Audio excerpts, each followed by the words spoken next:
Over the centuries, certain parts of tropical Africa have suffered from the notorious African sleeping sickness, which has claimed the lives of untold thousands.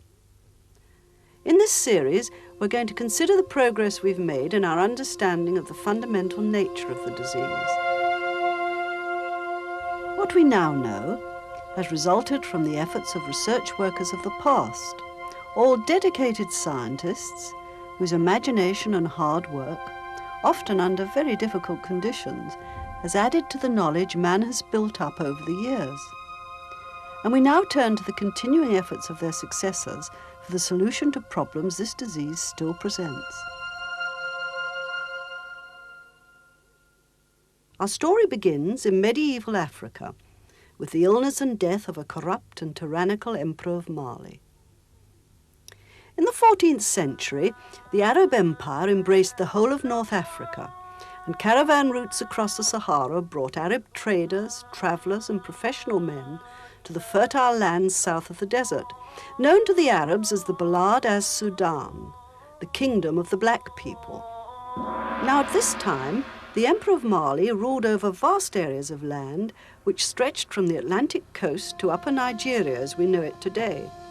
And trade routes across the desert linked towns of northwest Africa, like Marrakesh, Fez and Sijil Massa, with the flourishing African city ports lying along the Upper Niger, Timbuktu, Gao and Jenny, the trading ports of the vast Mali Empire.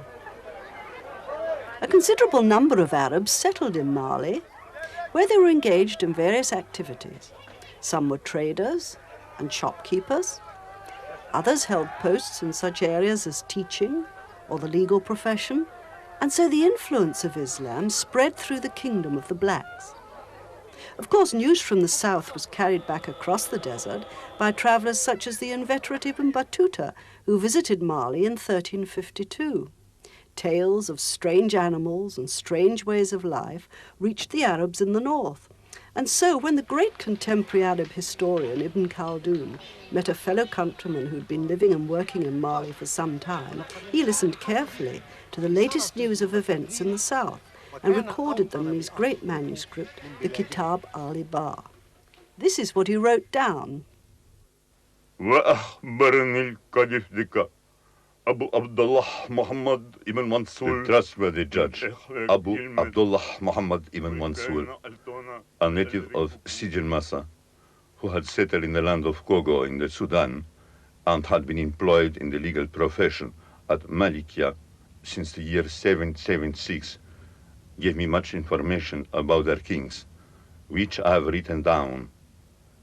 He told me of the Sultan Jatta, who had been smitten by the sleeping illness, a disease which frequently affects the inhabitants of that region, especially the chieftains, who are prone to be affected by repeated episodes of sleep, which occur at any time. Those afflicted are virtually never awake or alert, or become so only rarely. He said that the illness had persisted in Jatta's humor for the duration of 2 years, after which he died in the year 775. This anecdote, recorded by the German historian Karl Heinrich Becker in 1910, is the first evidence we have of a sleeping sickness with the characteristics of the disease we recognize today in the same region of West Africa. 400 years after Murray Jatta's death, an English naval surgeon, John Atkins, found himself on duty with the 2 ships Swallow and Weymouth, sent out from England in 1721 to deal with piracy along the coast of Guinea. After his return to England, Atkins wrote a book he called The Navy Surgeon, dealing with the management of the battle injuries sustained by sailors at the time, in fact a textbook for medical officers in the Navy.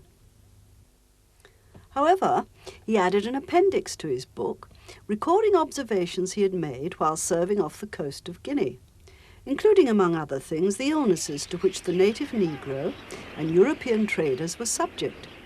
And in this appendix we find his description of what he calls the sleepy distemper, among those he considers as peculiar to the Negroes.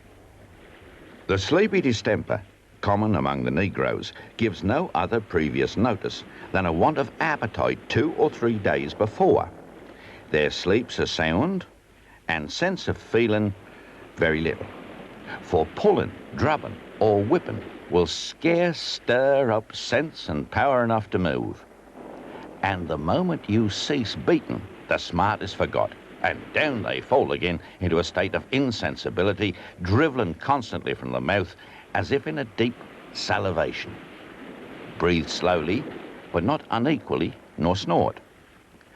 Young people are more subject to it than the old, and the judgment generally pronounced is death, the prognostic seldom failing. If now and then one of them recovers, he certainly loses the little reason he had and turns idiot. John Atkins had no doubt as to the cause of the disease. This deadly sleepiness in the slaves is evidently a superabundance of phlegm or serum, extravased in the brain, which obstructs the irradiation of the nerves. In John Atkins' time, phlegm was believed to be the body fluid or humour produced by the brain, normally small in amount and draining imperceptibly into the nose.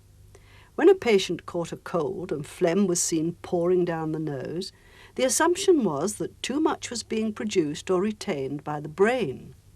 So when John Atkins observed the drivelling at the mouth and nose of the Negroes, suffering from the sleepy distemper, he believed this was due to too much phlegm in the brain, and suggests that when the Negro catches a simple cold, he lacks the ability to get rid of the phlegm produced, with the result that the normal functioning of the nerves is obstructed by the retained phlegm. He explains his reasoning thus. Thirdly, the natural weakness of the brain, I am apt to think the principal cause of this distemper. Doubtless that part gains strength by exercise, i.e. by the employment of our rational faculties, as well as the muscles and external fibres of the body by labour.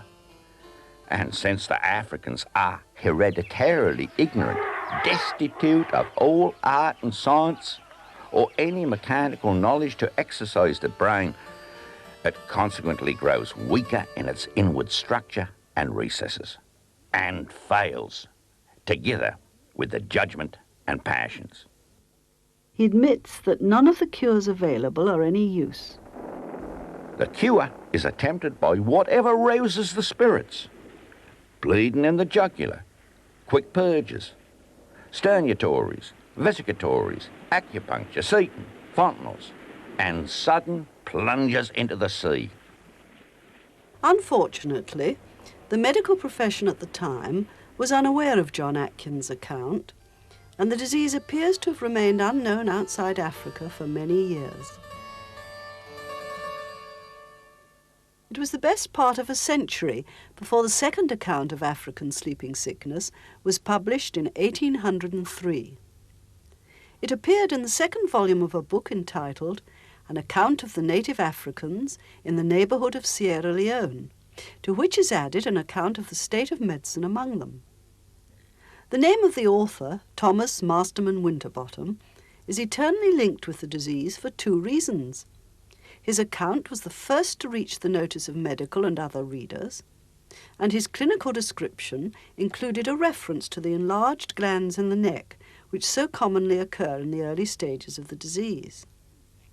This led to the use of the eponymous term Winterbottom's sign as a description of what came to be seen by some as a diagnostic feature of the disease. Winterbottom spent only 4 years in Sierra Leone, where he made these observations on Negro lethargy. The son of a successful doctor in South Shields, he returned to his hometown and lived out his long life there, devoting himself to philanthropic work. His book, which is so often quoted as the first account of African sleeping sickness, was published in 2 volumes. Volume 1 dealing with general topics, while Volume 2 was devoted entirely to medical matters. The description of lethargy appears at the end of Chapter 2 of the 2nd volume, under the heading General Diseases, and is contained in 1 long paragraph. The Africans are very subject to a species of lethargy, which they're much afraid of, as it proves fatal in every instance. The Timanis call it Mari, or Unloi, and the Bulums Nagonlo, or Kadira. That's called by the Susus Ki Koli Kondi, or sleepy sickness, and by the Mandingos, Sihoyindire, a word of similar import. This disease is very frequent in the Fula country, and it's said to be much more common in the interior parts of the country than upon the sea coast. Children are very rarely or never affected with this complaint, nor is it more common among slaves than among free people, though it is asserted that the slaves from Benin are very subject to it. At the commencement of the disease, the patient has commonly a ravenous appetite, eating twice the quantity of food he was accustomed to take when in health, and becoming very fat. When the disease has continued some time, the appetite declines and the patient gradually wastes away. Squinting occurs sometimes, though very seldom in this disease. And in some rare instances, the patient is carried off in convulsions. Small glandular tumors are sometimes observed in the neck, a little before the commencement of this complaint, though probably dependent rather upon accidental circumstances than upon the disease itself.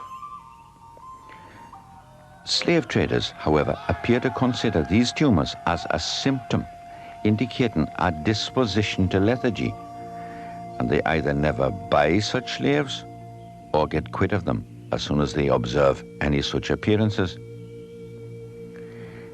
The disposition to sleep is so strong as scarcely to leave a sufficient respite for the taking of food. Even the repeated application of a whip, a remedy which has been frequently used, is hardly sufficient to keep the poor wretch awake. The repeated application of blisters and of setons has been employed by European surgeons without avail, as the disease, under every mode of treatment, usually proves fatal within 3 or 4 months. The natives are totally at a loss to what cause this complaint ought to be attributed. Sweating is the only means they make use of, or from which they hope for any success. No internal medicines are given in the complaint.